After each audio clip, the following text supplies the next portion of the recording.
Hello বন্ধুরা, অনামিকা সাই daily ব্লগে আপনাদের স্বাগত। আমি আগের ভিডিওতে দুদিনের শিলং ভ্রমণ সম্পর্কে আপনাদের বলেছি। আজ চেরাপুঞ্জি নিয়ে কিছু কথা বলবো।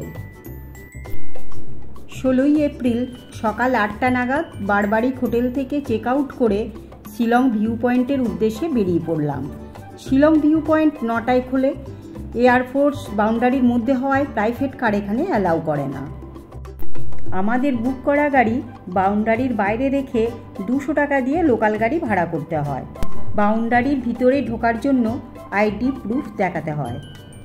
এরপর 15 মিনিট দূরত্বে এলিফ্যান্ট ফলসে পৌঁছাই। পুলিশ বাজারে জিনিসপত্রের দাম অনেক বেশি, তাই আমাদের ড্রাইভার আগেই বলেছিল পুলিশ বাজারে মার্কেটিং না করে এলিফ্যান্ট ফলসে মার্কেটিং করতে, তাই বাঁশের তৈরি কিছু শোপিস সেখানে কিনে নিই।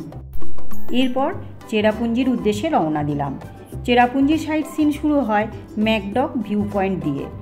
কারাংশুরি ফলস দেখবার কথা ছিল, কিন্তু 1 বছর ধরে এই ফলসের রাস্তা বন্ধ করে দিয়েছে।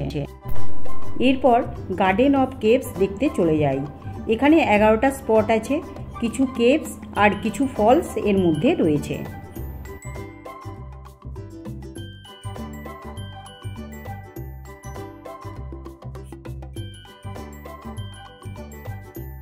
এরপর অরেঞ্জ রুট রেস্টুরেন্টে লাঞ্চ করে নিই। তারপর নোয়াখালী ফলস, 7 সিস্টার্স ও মৌসুমি কেভস দেখে নিই।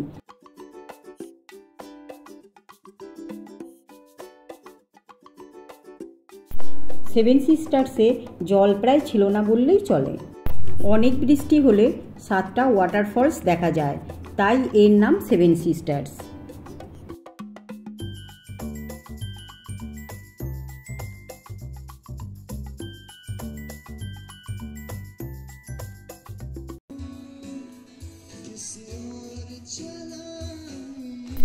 মৌসুমি কেভের সামনের মার্কেটে বেশ কিছুটা সময় কাটাই। গান, মোমো, কফি, আইসক্রিম দিয়ে আমাদের বিকালটা অন্যরকম কাটল।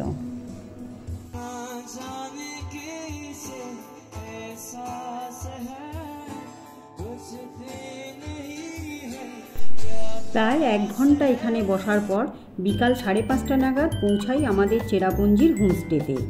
চেরাপুঞ্জির 2 দিনের জন্য আমরা মনিকা হোমস্টে বুক করে রেখেছিলাম। এখানে পার নাইট 3500 টাকা লেগেছিল, উইথ কমপ্লিমেন্টারি ব্রেকফাস্ট। এদের খাবার খুব ভালো ছিল, একদম বাড়ির মতো।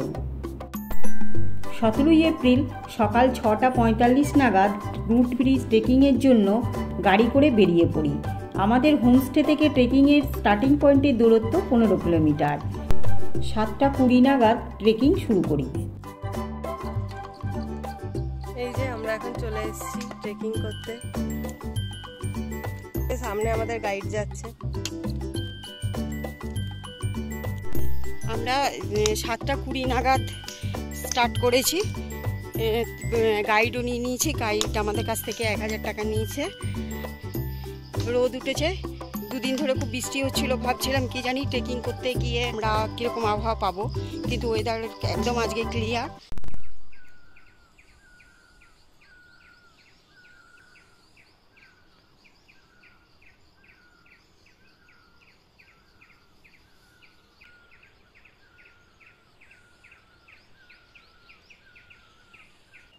আমরা এখন এখানে একটুখানি রেস্ট নিচ্ছি। হাঁপিয়ে গেছি, অনেকটা নামতে হয়েছে, গরম করছে ভীষণ, হাঁপিয়ে গেছি।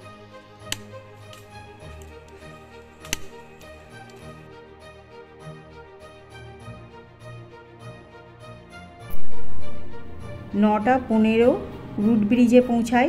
9:45 নাগাদ ব্লু লেগুন এবং 11টায় রেনবো ফলসে পৌঁছাই। এখানে আনারস ফল আছে। এই যে এটা হচ্ছে ব্লু লেগুন। আমরা চলে এসেছি ব্লু লেগুনে। জলটা পুরো নীল, জলটা খুব ঠান্ডা। ট্রেকিংয়ের রাস্তায় জল ও শুকনো খাবার পেয়ে যাবেন, তবে বানানো খাবার খুব একটা ভালো কিছু পাওয়া যায় না। এই ট্রেকিংয়ের 3টি পয়েন্টই খুব সুন্দর। ডবল রুট ব্রিজের পাশেই হোমস্টে আছে, ইচ্ছে হলে এখানে থেকে 2 দিনে ট্রেকিং কমপ্লিট করতে পারেন। আমরা প্রায় চলে এসেছি রেনবো ফলসের কাছে। এখন এই যে নিচে দোকান দেখা যাচ্ছে, এখানে অবধি যাব।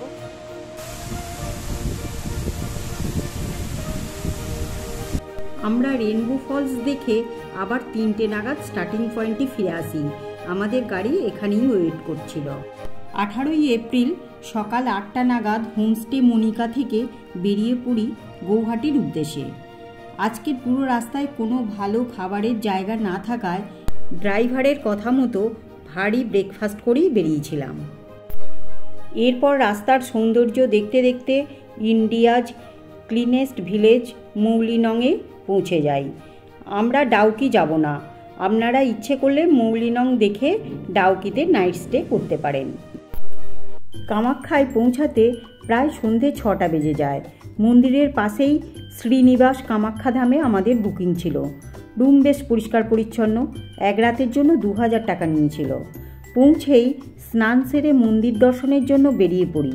এই সময় মন্দির ফাঁকা থাকায় বেশ কিছুক্ষণ সময় বসে থাকতে ভালোই লাগছিল। সন্ধ্যার সময় মন্দিরের পরিবেশ ছিল অন্যরকম।